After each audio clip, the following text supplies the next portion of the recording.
अकोल्याकर जनतेचे आभार। या निवडणुकीमध्ये प्रचंड आशीर्वाद दिल्याबद्दल। आम्ही शहर सुधार आघाडी ही सर्व 4-5 पक्षांमधून तयार केली। या शहराचा सर्वांगीण विकास झाला पाहिजे हा याच्या मागचा उद्देश आहे। येणाऱ्या काळामध्ये या अकोला शहराचे सर्व जे कामं आहेत 3000 कोटी रुपयाचे कामं सुरू आहेत, हे कामं पूर्णत्वास नेणे, येणाऱ्या काळामध्ये नवीन कामाचा विकास करणे हा याच्या मागचा उद्देश आहे।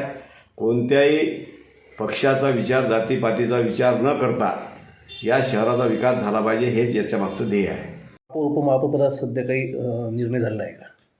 भारतीय जनता पार्टीने जो निर्णय घेतला, ज्या नावावर सहमती दर्शवली, तो महापौर आघाडीचा होणार आहे आणि आघाडीच्या महापौर, उपमहापौर, सभापती सर्व पदं हे आघाडीचे होणार आहेत आणि येणाऱ्या काळामध्ये आघाडीच्या माध्यमातून या शहराचा विकास होणार आहे।